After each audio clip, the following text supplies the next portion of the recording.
This nebula is quite literally inside of another nebula.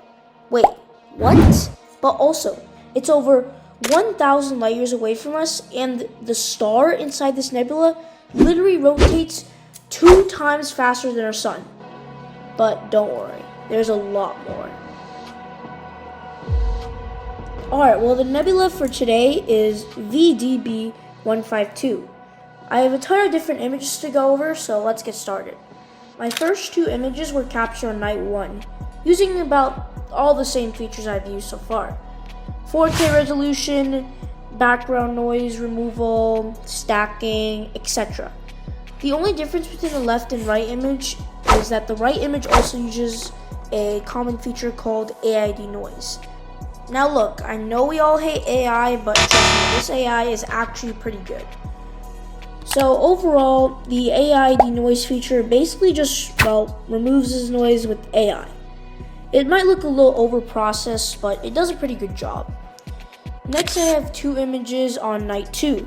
I used a light pollution filter, which is a feature in the C-Star app, and it does seem to do quite a bit of noticeable upgrades, which makes sense since I live in a Bortle 6 light pollution zone. If you don't know, there's 9 different light pollution levels. 1 is like insanely dark, and then 9 is you basically just can't see anything. 6 is considered bright suburban city, so yeah. One feature I did not like though was the aircraft trails remover. I will definitely not be using this next time. Basically, it removes aircraft and satellite trails, but this comes at the cost of quality, which I did not like.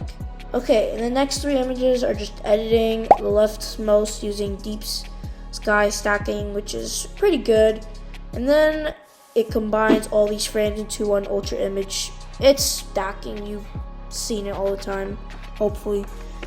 The one problem I don't like is that it only uses 2K, aka 1080p, so it looks worse. Thus, I use Adobe Firefly. Yes, I know, Adobe is a terrible company. They have terrible pricing models, and yeah, but I can't ignore the quality. Don't worry, I'll never be buying any Adobe products.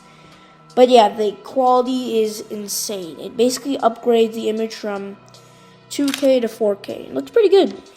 In the last fun frame, I just edited in Affinity, so I don't think it looks that good because the saturation levels are not that good. But yeah, now the nebula is in general just surrounded by stars of all colors and sizes, and let's actually zoom in because the nebula is kind of small in the center. Alright, well, there it is. You can see this bright region, which we'll talk about, and then this noise area, that's the rest of the nebula.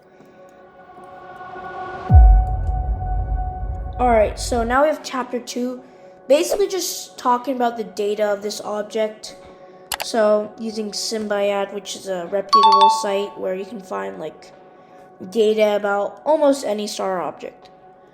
Now, of course, for this, I'm going to be, it's only for a star, the data measurements, which I'll explain, wait, aren't you talking about Nebula? Don't worry, it'll be explained in chapter 3. So, the star is a little bit less known, so Symbiad has a little bit less data, but I think it's still enough. The star is moving toward us at 82.760101, plus or minus 0.50246 kilometers per second. It's also about 370.398 parsecs. Parsecs is a unit of measurement, very common. It's about 3.262 light years.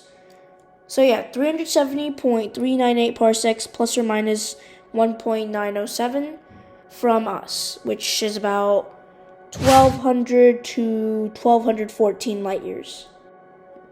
5.377 kilometers per second. That sounds like a random number. It's not. It's how fast the star rotates. So yes, twice the speed of our sun.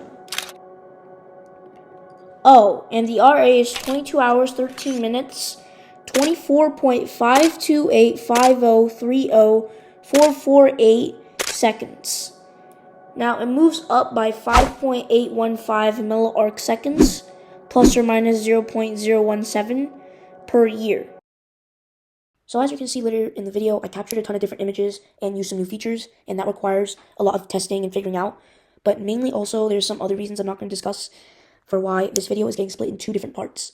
So this first part contains chapter 1, the intro obviously, and most of chapter 2. The part 2 will feature the rest of the video, so the rest of chapter 2 and chapter 3, along with the small conclusion at the end. That second part will come out a week from now.